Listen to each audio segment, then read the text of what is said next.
வணக்கம். காலச்சக்கர ஜோதிடம் சேனலை சப்ஸ்கிரைப் பண்ணுங்கள், லைக் பண்ணுங்கள், வியூ பண்ணுங்கள், கமெண்ட் பண்ணுங்கள், ஷேர் பண்ணுங்கள். இதில் வரக்கூடிய இன்கம் எல்லாமே கோயில் பூஜை தான தர்மங்களுக்கு மட்டும்தான் தரப்படுகிறது. இன்றைய தகவல் என்னவென்று நாம் பார்க்கலாம். இப்போ நான் போன தகவலில் உங்களுக்கு முன்ஜென்ம வினை, முன்னோர்கள் சாபம்னா என்ன, அது எப்படி உங்களுக்கு ஸ்டார்டிங்கில் வரும் அப்படின்னு நான் சொல்லியிருக்கேன். அதாவது 90% பேரும் மக்களுக்கு 26 வயசில் தான் தோஷங்கிறது ஸ்டார்ட் ஆகும். அதுவும் நான் லாஸ்ட் எபிசோடில் அந்த தோஷத்தோட பெயர் முன்ஜென்ம வினை அல்லது முன்னோர்கள் சாபங்கிற தோஷத்தை தான் நான் சொல்லியிருக்கேன். அப்போது இது மிச்சம் 10% பேர்த்தோட தோஷங்கள் என்னவா, எப்படி அது தாக்கமாகிட்டு இருக்கு, அந்த முன்ஜென்ம வினை முன்னோர்கள் சாபங்கிறது அப்படின்னு நம்ம பார்த்துட்டோம். அப்படின்னா 10% பேர்த்துக்கு சீக்கிரமாக ஒரு டீனேஜில் 19, 20, 21 வயசுக்குள்ளேயே சீக்கிரமாக திருமணத்தை நடத்தி கொடுத்துரும். அப்படி திருமணத்தை நடத்தி கொடுத்துட்டு ஒரு குடும்ப பாரத்தை அவங்கக்கிட்ட கொண்டு கொடுத்துரும். அதுதான் பெரிய பாரம் அவங்களுக்கு அந்த தோஷத்தினால. அப்போது அந்த முன்ஜென்ம வினை முன்னோர்கள் சாபம் அப்படிங்கிறது 10% பேர் மக்களுக்கு டீனேஜில் சீக்கிரமாக லவ் பண்ணி கல்யாணம் பண்ணலாம், இல்லை பெற்றோர்களால் நிச்சயிக்கப்படும் ஏதாவது திருமணம் நடந்துடும். அப்போ அந்த குடும்ப பொறுப்புங்கிறது சீக்கிரமாக அவங்களுக்கு தலையில் வந்துடும், பாரம் ஆகிடும். அதுதான் 10% பேர் மக்களுக்கு. ஆக இந்த முன்ஜென்ம வினை முன்னோர்கள் சாபம் 90% பேருக்கு ஒரு 26 வயசில் வரும்னு நான் சொல்லியிருந்தேன். அதுவும் ஒரு 26 வயசில் 3 மாதம் டிலே ஆகி காரியங்கள் நினைக்கிறதெல்லாம் நடக்கும். அதுக்கப்புறம் ஒரு 6 மாதம் கழித்து ஒரு 30 வயசுங்கிறப்ப 33 வயசுங்கிறப்ப 1 வருஷம் டிலேயாக தான் நீங்கள் நினைக்கிற காரியங்களை எல்லாம் நடத்தி கொடுக்கும். ஆணாக இருந்தாலும் சரி, பெண்ணாக இருந்தாலும் சரி, 33 வயசுங்கிறப்போ 1 வருஷம் டிலே ஆகும். இப்போ ஒரு மனிதருக்கு பொதுவாகவே பார்த்துட்டிங்கன்னா ஒரு 6 மாதம் டிலே ஒரு விஷயத்தை ஞாபகத்தில் வச்சுக்க முடியும். ஆனால் 1 வருஷத்துக்கு முன்னாடி நீங்கள் என்ன பிளான் பண்ணீங்க அப்படிங்கிற விஷயம் உங்களால் ஞாபகத்தில் வச்சுக்கக்கூடிய கெப்பாசிட்டி கிடையாது, எந்த மனிதருக்குமே கிடையாது. ஒரு 6 மாதத்துக்கு முன்னாடி இருக்கிற விஷயம், ஆமாம் நம்ம அன்றைக்கி அந்த பிளான் பண்ணது இப்போ தான் நடந்து முடிஞ்சிருக்கு அப்படின்னு நம்ம நினைக்க முடியும். இதே போன வருஷம் நீங்கள் நினச்சது அது இப்போ நடந்திருக்கா அப்படிங்கிறதெல்லாம் உங்களால் ஞாபகத்தில் கொண்டே வர முடியாது. எப்போ நினச்சோங்கிறதே ஞாபகத்துக்கு வராது. அப்போது இந்த மாதிரி ஒரு கன்ஃபியூஷனான லைஃப்பில் தான் நீங்கள் வாழ ஆரம்பிப்பீங்க. இந்த முன்ஜென்ம வினையோ அல்ல முன்னோர்கள் சாபமோ இருக்கிறவங்க. ஏன் இந்த முன்ஜென்ம வினை இல்லை முன்னோர்கள் சாபம் அப்படின்ட்டு மட்டும் நம்ம சொல்கிறோம். ஏன் ரெண்டுமே மனிதருக்கு இருக்குமா இருக்காதா அப்படிங்கிற ஒரு காரணத்தை நம்ம பார்க்கலாம். இப்போ பொதுவாக பார்த்துட்டிங்க அப்படின்னா, இப்போ முன்ஜென்ம வினைங்கிறது முன்ஜென்மத்தில் செய்யக்கூடிய ஒரு வினை. நீங்கள் முன்ஜென்மத்தில் என்ன நீங்கள் யாருக்காவது ஒரு கர்மா பண்ணியிருப்பீங்க. நல்ல கர்மாவும் இருக்குது, கெட்ட கர்மாவும் இருக்குது. நீங்கள் நல்லது பண்ணீங்கன்னா அவங்களுக்கு நல்ல வகையிலே நீங்கள் வந்திருக்கலாம்.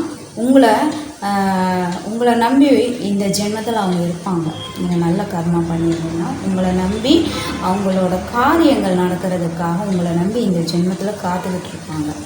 அது நல்ல கர்மா. அப்போது இந்த ஜென்மத்தில் அவங்களுக்கு நீங்கள் ஒரு காரியம் நடத்தி கொடுப்பீங்க. அவங்களோட வேண்டுதல் உங்கள் மூலிமா நடக்கும். போன ஜென்மத்தோட கண்டினியூஷன் இந்த ஜென்மம். இப்போ அது ஒரு நல்ல முன்ஜென்ம வினை அப்படிங்கிறது. இதுவே முன்ஜென்ம வினை கெட்டதாக இருக்குது அப்படின்றலாம் இருந்ததுன்னா அது என்ன ஆகும், அவங்க உங்களை இந்த ஜென்மத்தில் கடன்பட்ட மாதிரி, நீங்கள் அவங்களுக்கு அடிமைப்பட்ட மாதிரியெல்லாம் இருந்து அவங்களுக்கு பிடியில் இருக்கிற மாதிரியெல்லாம் வருது. இதுதான் இந்த மாதிரி நல்ல வினையும் இருக்குது, கெட்ட வினையும் இருக்குது. எப்படி பார்த்தாலும் அது ஒரு பாரம் தான். நல்ல வினையாக இருந்தாலும் கெட்ட வினையாக இருந்தாலும் நீங்கள் ஒருத்தங்களுக்கு போன ஜென்மத்தில் கடன் கொடுத்துட்டீங்க, பணம் கொடுத்துட்டீங்க. சரி, அந்த ஜென்மம் முடிஞ்சு போச்சு. இந்த ஜென்மத்தில் அந்த மிச்ச கடனை அவங்க உங்களுக்கு கொண்டு கொடுக்கணும் தானே. அப்போ நீங்கள் வேண்டாம், இந்த ஜென்மத்தோடலேயே நல்லா வாழலாம், நிம்மதியாக இருக்கலாம் நீங்கள் நினச்சாலும் அந்த வினை அவங்க கழிக்கணும்ல. அப்போ இந்த ஜென்மத்தில் உங்களுக்கு கொடுக்கணும் தானே. அப்போ இந்த ஜென்மத்தில் அவங்க ஏதாச்சும் ஒரு ரூபத்தில் அவங்க கொடுக்கறதுக்கு உண்டான ஒரு வழி எப்படி வேணாலும் நடக்கலாம். இதுவே நீங்கள் ஒரு வீடு வாடகைக்கு கட்டி விடுறீங்க அப்படின்னா முன் ஜென்மத்தில் நீங்கள் அவங்க வீட்டில் போய் ஒரு தற்காலிகமாக ஏதோ ஒரு ஹெல்ப்புக்கெல்லாம் இருந்திருப்பீங்க அவங்க இடத்துல வீட்டில். அப்போ இந்த ஜென்மத்தில் அவங்க வருவாங்க. நீங்கள் ஒரு வீடு கட்டி வச்சுருப்பீங்க, வாடகைக்கு வச்சுருப்பீங்க, அவங்க வாடகைக்கு இருப்பாங்க. அதுதான் வந்து முன் ஜென்மத்திலேருந்து அவங்க வந்து இந்த ஜென்மத்தில் வந்து கண்டினியூஷன் ஆவாங்க. இதுலேயே வந்து வாடகைங்கிற ஒரு சாப்டர் வந்து நான் மற்ற எபிசோடுகளில் கொண்டு வந்து கொடுக்குறேன். வாடகைக்கு இருக்கிறவங்களுக்கும் வீட்டு ஓனர்களுக்கும் இந்த காலகட்டத்தில் என்ன கனெக்ஷன், அவங்களுக்கெல்லாம் முன் ஜென்மத்தோட என்ன கனெக்ஷன் அப்படிங்கிறதெல்லாம் மற்ற ஒரு எபிசோடில் நான் உங்களுக்கு தொகுப்பாக கொடுக்குறேன். முன் ஜென்மத்தில் ஏதோ ஒரு வினை கர்மா, ஆனால் நீங்கள் இந்த ஜென்மத்தில் தான் மறந்துடுவீங்களே, யாராக இருந்தாலும் மறந்துடுவோம்.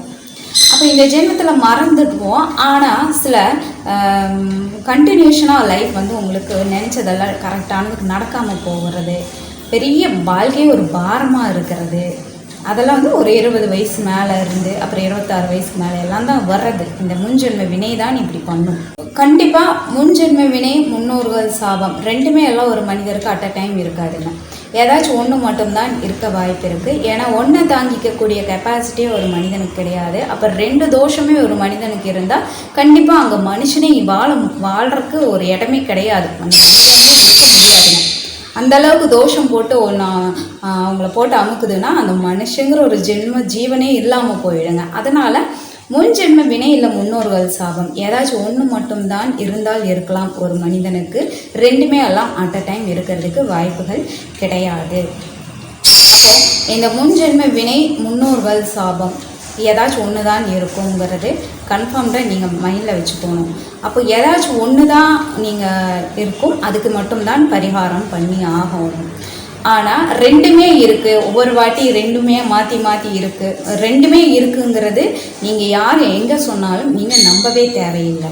இருந்தால் ஏதாச்சும் ஒன்று இருக்கும், அதுக்கு ஏதோ ஒரு பரிகாரங்கள் அவங்கவுங்க சொல்கிறாங்க.